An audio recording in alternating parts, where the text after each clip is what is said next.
ಭಾರತದ ಇತಿಹಾಸದಲ್ಲಿ ಸಾಮಾನ್ಯವಾಗಿ ರಾಜಧರ್ಮ ಮತ್ತು ಸನಾತನ ಧರ್ಮ ಇವೆರಡರ ನಡುವಿನ ಉದ್ವಿಗ್ನತೆ ಯಾವಾಗಲೂ ಇದೆ. ಶತಮಾನಗಳಿಂದ ಈ ಎರಡು ಸೂಕ್ಷ್ಮ ಸಹಯೋಗದೊಂದಿಗೆ ಸಮತೋಲನದಿಂದ ನಡೆದು ಬಂದಿದ್ದಿದೆ. ರಾಜ ಸಂತನನ್ನು ರಕ್ಷಿಸೋದು ಮತ್ತು ಸಂತ ರಾಜನಿಗೆ ನೈತಿಕ ನ್ಯಾಯ ಸಮ್ಮತತೆಯನ್ನು ಒದಗಿಸೋದು ಸಾಧ್ಯ ಆಗಿದೆ.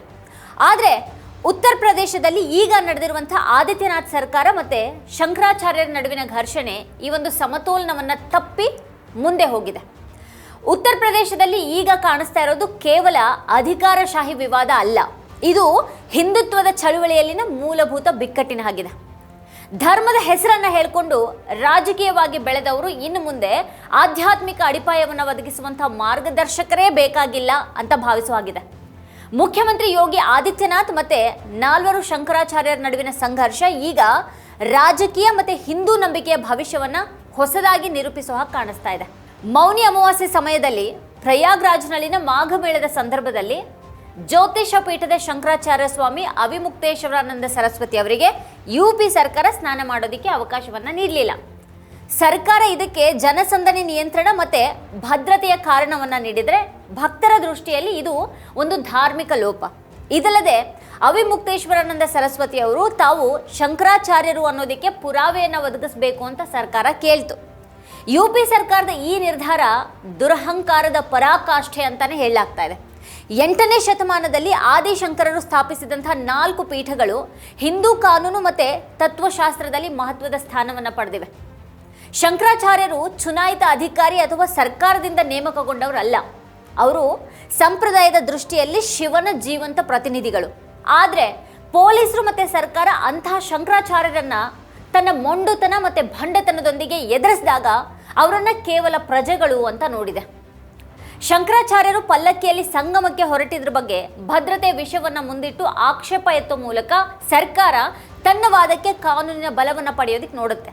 ಇದರೊಂದಿಗೆ ಮೂಲತಃ ಗೋರಖನಾಥ ಮಠದ ಆದಿತ್ಯನಾಥ್ ಸರ್ಕಾರ ಶಂಕರಾಚಾರ್ಯರ ಸಾಂಪ್ರದಾಯಿಕ ಪಾಂಡಿತ್ಯಪೂರ್ಣ ಧಾರ್ಮಿಕ ಅಧಿಕಾರವನ್ನು ಮೀರೋದಕ್ಕೆ ಮುಂದಾಗಿದೆ. ಆದಿತ್ಯನಾಥ್ ಸರ್ಕಾರದ ನಡೆ ಈಗ ವ್ಯಾಪಕ ಟೀಕೆ ಕಾರಣ ಆಗಿದೆ. ಹಿಂದುತ್ವದ ಹೆಸರಿನಲ್ಲಿ ಬೆಳೆದವರ ಅಸಲಿ ಎತ್ತುಗಳ ಬಗ್ಗೆ ಕೂಡ ಈಗ ಪ್ರಶ್ನೆಗಳು ಎದ್ದಿವೆ. ಅಂತಹ ಒಂದು ಪ್ರಶ್ನೆ ಅಂತ ಅಂದರೆ ಭಾರತದ ಗೋಮಾಂಸ ರಫ್ತು ಉದ್ಯಮ. ದಶಕಗಳಿಂದನೂ ಬಿಜೆಪಿ ರಾಜಕೀಯವಾಗಿ ಬೆಳೆದಿರೋದು ಮತ್ತು ಆದಿತ್ಯನಾಥ್ ವೈಯಕ್ತಿಕ ಬ್ರ್ಯಾಂಡ್ ನಿಂತಿರೋದೇ ಗೋ ರಕ್ಷಣೆ ಅನ್ನೋದ್ರ ಮೇಲೆ. ಆದರೆ ಇಲ್ಲಿನ ಬೂಟಾಟಿಕೆಯನ್ನು ಶಂಕರಾಚಾರ್ಯರು ಹೊರಗೆಳಿತಾರೆ. ಬಿಜೆಪಿ ಸರ್ಕಾರ ಗೋವನ್ನು ಸಾಮಾಜಿಕ ಧ್ರುವೀಕರಣ ಮತ್ತು ಬೀದಿ ಮಟ್ಟದ ರಾಜಕೀಯಕ್ಕೆ ಅಸ್ತ್ರವಾಗಿ ಬಳಸುತ್ತೆ. ಆದರೆ ಜಾಗತಿಕ ಮಾರುಕಟ್ಟೆಯಲ್ಲಿ ಇದೇ ಹಿಂದೂಪರ ಸರ್ಕಾರದ ಅಡಿಯಲ್ಲಿ ಭಾರತ ವಿಶ್ವದ 3ನೇ ಅತಿ ದೊಡ್ಡ ಗೋಮಾಂಸ ರಫ್ತುದಾರ ರಾಷ್ಟ್ರ ಆಗಿದೆ. ಟನ್ಗಟ್ಟಲೆ ಕಂಟೈನರ್ಗಳನ್ನು ಹಿಡಿಯಲಾಗ್ತಾ ಇದೆ. ವಿಶ್ವದ ಯಾವುದೇ ಮಾಲ್ನಲ್ಲಿ ನೀವು ಯುಪಿಯಿಂದ ರಫ್ತು ಮಾಡಲಾದಂಥ ಗೋಮಾಂಸವನ್ನು ಕಾಣಬಹುದು ಅಂತ ಶಂಕರಾಚಾರ್ಯರು ಆಪಾದಿಸ್ತಾ ಇದ್ದಾರೆ.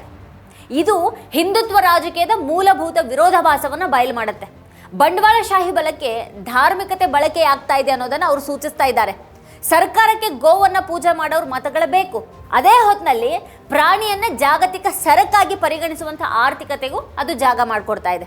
ಶಂಕರಾಚಾರ್ಯರು ಇದನ್ನ ಗೋಮಾಂಸ ವ್ಯಾಪಾರ ಅಂತ ಕರೆಯೋ ಮೂಲಕ ಆದಿತ್ಯನಾಥ್ ಸರ್ಕಾರದ ನೈತಿಕತೆ ಮೇಲೇನೆ ನೇರ ದಾಳಿ ಮಾಡ್ತಾ ಇದ್ದಾರೆ. ಕೇಸರಿಯನ್ನು ಹೊದ್ದು ಗದ್ದುಗೆ ಮೇಲೆ ಕೂತವರಿಗೆ ಗೋವಿಗಿಂತನೂ ಡಾಲರ್ ಮುಖ್ಯವಾಗಿದೆ ಅನ್ನೋದನ್ನ ಶಂಕರಾಚಾರ್ಯರು ಬಹಿರಂಗಪಡಿಸ್ತಾ ಇದ್ದಾರೆ.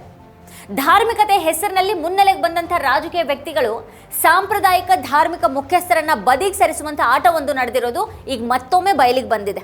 ಪ್ರಮುಖ ದೇವಾಲಯ ಉದ್ಘಾಟನೆಗಳಲ್ಲಿ ಪ್ರಧಾನಿಯವರೇ ಧಾರ್ಮಿಕ ಪುರೋಹಿತನ ಹಾಗೆ ವಿಜೃಂಭಿಸೋದನ್ನ ಆಧುನಿಕ ಇತಿಹಾಸದಲ್ಲಿ ಮೊದಲ ಬಾರಿಗೆ ನಾವು ನೋಡಿದ್ದೀವಿ. ಐತಿಹಾಸಿಕವಾಗಿ ಶಂಕರಾಚಾರ್ಯರು ಅಥವಾ ಪ್ರಧಾನ ಅರ್ಚಕರು ಅಂಥವನ್ನು ನಡೆಸೋರಾಗಿದ್ದಾರೆ. ಆದರೆ ಈಗ ರಾಜಕೀಯ ಅಜೆಂಡಾ ಅದಕ್ಕೆ ಅವಕಾಶವನ್ನು ಕೊಡೋದಿಲ್ಲ. ಧರ್ಮದ ಹೆಸರಿನಲ್ಲಿನ ಆಚರಣೆಗಳಲ್ಲಿ ಪ್ರಧಾನಿ ಮುಖ್ಯಮಂತ್ರಿಗಳೇ ಧಾರ್ಮಿಕ ನಾಯಕರ ಹಾಗೆ ಬಂದು ಅಲ್ಲಿ ನಿಂತ್ಕೊಂಡು ಬಿಡ್ತಾರೆ.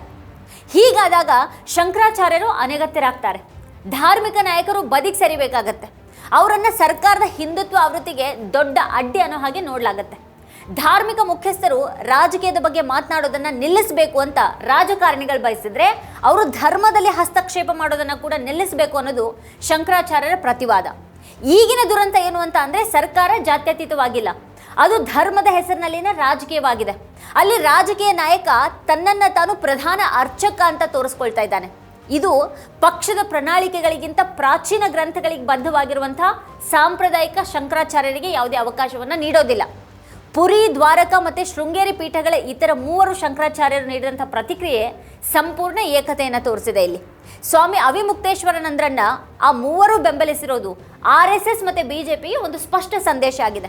ಇದು ಸರ್ಕಾರದ ದುರಹಂಕಾರ, ಅಧಿಕಾರ ಶಾಶ್ವತವಾಗಿ ಉಳಿಯೋದಿಲ್ಲ ಅನ್ನುವಂಥ ದ್ವಾರಕಾ ಪೀಠದ ಶಂಕರಾಚಾರ್ಯರ ಮಾತುಗಳು UP ಸರ್ಕಾರವನ್ನು ತಣ್ಣಗಾಗಿಸೋ ಹಾಗಿವೆ. UP ಮಾದರಿ ಆಡಳಿತದಲ್ಲಿ ಬುಲ್ಡೋಸರ್ ಅನ್ನ ದಕ್ಷತೆ ಅಂತ ನೋಡಲಾಗುತ್ತೆ. ಆದರೆ ಬುಲ್ಡೋಸರ್ ಒಂದು ಕುರುಡು ಯಂತ್ರ. ಅದಕ್ಕೆ ಅಪರಾಧಿಯ ನೆಲೆ ಮತ್ತು ಆಧ್ಯಾತ್ಮಿಕ ಸಂಪ್ರದಾಯದ ಪಾವಿತ್ರ್ಯದ ನಡುವೆ ವ್ಯತ್ಯಾಸ ಗುರುತಿಸೋದಿಕ್ಕೆ ಸಾಧ್ಯ ಇಲ್ಲ. ರಾಜಕೀಯ ವಿರೋಧಿಗಳ ವಿರುದ್ಧ ಪ್ರಯೋಗಿಸುವಂತಹ ಅಸ್ತ್ರಗಳನ್ನೇ ಶಂಕರಾಚಾರ್ಯರಿಗೂ ಇಲ್ಲಿ ಅನ್ವಯಿಸೋ ಮೂಲಕ ಆದಿತ್ಯನಾಥ್ ಸರ್ಕಾರ ಸೂಕ್ಷ್ಮ ವಿಚಾರವನ್ನು ನಿಭಾಯಿಸುವಲ್ಲಿ ಸೋತು ಹೋಗಿದೆ.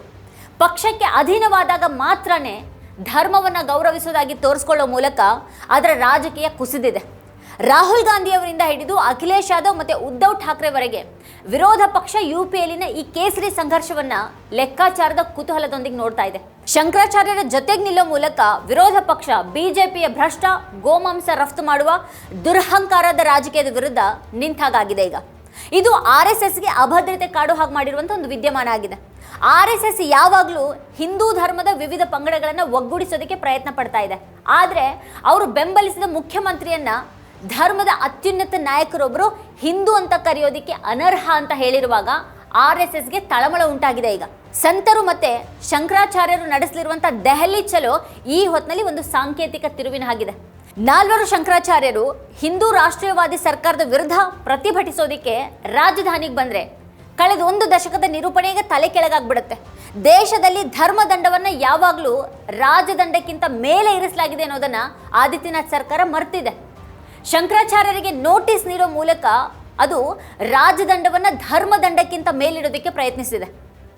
ಗೋಮಾಂಸ ರಫ್ತು ವಿಷಯ ಸರ್ಕಾರದ ಕೇಸರಿ ಅಡಿಯಲ್ಲಿನ ಬಂಡವಾಳಶಾಹಿ ಬಣ್ಣವನ್ನು ಬಯಲು ಮಾಡಿದೆ. ಹಿಂದೂ ಜನಸಾಮಾನ್ಯರ ಭಾವನಾತ್ಮಕ ಶಕ್ತಿಯನ್ನ ಅಧಿಕಾರ ಪಡೆಯೋದಕ್ಕೆ ಮತ್ತೆ ಕೈಗಾರಿಕೋದ್ಯಮಗಳಿಗೆ ಮಾತ್ರನೇ ಅನುಕೂಲ ಮಾಡಿಕೊಡೋದಕ್ಕೆ ಬಳಸ್ಕೊಂಡಿರೋದು ಬಹಿರಂಗ ಆಗಿದೆ. ವೀಕ್ಷಕರ ಕುರಿತು ನೀವೇನು ಹೇಳ್ತೀರಿ? ನಿಮ್ಗೇನು ಅನ್ಸುತ್ತೆ? ಏನು ಅಭಿಪ್ರಾಯ ಇದೆ? ಅದನ್ನು ವಿಡಿಯೋದ ಕೆಳಗಡೆ ಕಮೆಂಟ್ ಮಾಡಿ ನಮಗೆ ತಿಳಿಸಿ. ಇದೇ ಹೊತ್ತಿನ ಸ್ಪೆಷಲ್ ನೋಡ್ತಾ ಇರಿ ವಾರ್ತಾಭಾರತಿ. ನೀವಿನ್ನೂ ವಾರ್ತಾಭಾರತಿ ಯೂಟ್ಯೂಬ್ ಚಾನಲನ್ನು ಸಬ್ಸ್ಕ್ರೈಬ್ ಮಾಡಿಲ್ಲ ಅನ್ನೋದಾದರೆ ಈ ಕೂಡಲೇ ಸಬ್ಸ್ಕ್ರೈಬ್ ಮಾಡಿ, ಹಾಗೆ ಪಕ್ಕದಲ್ಲೇ ಇರುವಂಥ ಬೆಲ್ ಐಕಾನ್ನ ಪ್ರೆಸ್ ಮಾಡಿ ನಮ್ಮನ್ನು ಪ್ರೋತ್ಸಾಹಿಸಿ.